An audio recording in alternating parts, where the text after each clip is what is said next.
اعوذ باللہ من الشیطان الرجیم بسم اللہ الرحمن الرحیم وَقَضَىٰ رَبُّكَ أَلَّا تَعْبُدُوا إِلَّا إِيَّاهُ وَبِالْوَالِدَيْنِ إِحْسَانًا إِمَّا يَبْلُغَنَّ عِندَكَ الْكِبَرَ أَحَدُهُمَا أَوْ كِلَاهُمَا فَلَا تَقُل لَّهُمَا أُفٍّ وَلَا تَنْهَرْهُمَا وَقُل لَّهُمَا قَوْلًا كَرِيمًا واخفض لهما جناح الذل من الرحمة وقل رب ارحمهما كما ربياني صغيرا صدق اللہ العظیم۔ حمد و ثناء رب کریم اور درود و سلام بر سید خیر الانام کے بعد سورۃ بنی اسرائیل کی آیت نمبر 23 اور 24 تلاوت کی گئی ہیں، جو 15ویں پارے کے تیسرے رکوع میں ہیں۔ اس سے پہلی آیتوں میں فرمایا گیا کہ دیکھو کیسے ہم نے بعض لوگوں کو بعض پر فضیلت دی ہے، مال میں، دولت میں، عزت میں، حکومت میں، ایک کو دوسرے پر فضیلت ہے، لیکن آخرت میں جو درجات ہیں وہ بہت بلند اور وہ افضل و اعلیٰ ہے۔ پھر فرمایا کہ اللہ کے ساتھ کسی کو شریک نہ ٹھہراؤ، کوئی اور کسی کو معبود نہ مانو، معبود برحق وہی ہے۔ اگر ایسا کرو گے، اس کے بغیر کسی اور کو معبود مانو گے، پھر مذمت کیا ہوا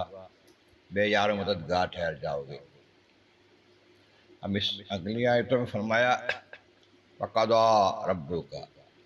اور تمہارے رب نے فیصلہ فرما دیا ہے، حکم فرما دیا ہے، اللہ تعبدوا الا ایاہ،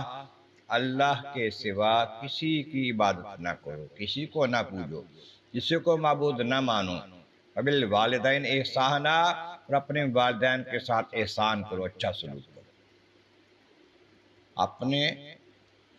حکم کے ساتھ، اپنی عبادت کے حکم کے ساتھ، اپنی توحید کے حکم کے ساتھ ہی والدین کی خدمت کا حکم دیا، ان کے ساتھ اچھے سلوک کا حکم دیا۔ پھر آگے تفصیلات بیان کی، اما یبلغن عندک الکبر، اگر تمہارے پاس، تمہاری زندگی میں تمہارے پاس ٹھہرے ہوئے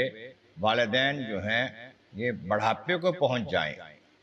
کمزوری آ جائے ان پر، بوڑھے ہو جائیں، احدہما او کلاہما، چاہے ایک ہو دونوں میں سے، ماں یا باپ یا دونوں ہوں، فلا تقل لہما اف، تو انہیں اف تک بھی نہ کہو۔ بوڑھے ہو گئے ہیں، کمزور ہو گئے ہیں، اب ان کے خیالات جو ہیں وہ بھی بدل گئے، اب ان کمزوری کی حالت میں تم سے کوئی ایسی بات سرزد نہ ہو کہ انہیں اچھی نہ لگے، ایسا کوئی کام تمہارا نہ ہو کہ محسوس ہو کہ تم ان کے لیے ایسا بات سمجھتے ہو کہ ہمارے واسطے کے بوجھ ہیں، یا ایسی بات کو تم سے نہ ہو جن سے ان کا دل آزاری ہو۔ اوف کا معنی ہاں ہوں، ایسی بات کرنی بھی منع ہے، چاہے جائے کہ جھڑکا جائے، ان کو ڈانٹا جائے، کچھ اور کہا جائے۔ وَلَا تَنْهَرْهُمَا، خبردار جھڑکنا بالکل نہیں ان کو۔ وَقُل لَّهُمَا قَوْلًا كَرِيمًا، ان سے بات کرنی ہے نہایت تعظیم کے ساتھ بات کرنی ہے، نرمی کے ساتھ بات کرنی ہے، پیار کے ساتھ بات کرنی ہے۔ اگرچہ کوئی بھی کام ان کا پریشان بھی کرے، پھر بھی ان کے سامنے پریشانی کا اظہار نہیں کرنا، نرمی کے ساتھ۔ وَاخْفِضْ لَهُمَا جَنَاحَ الذُّلِّ، ان کے لیے عاجزی کا بازو بچھاؤ،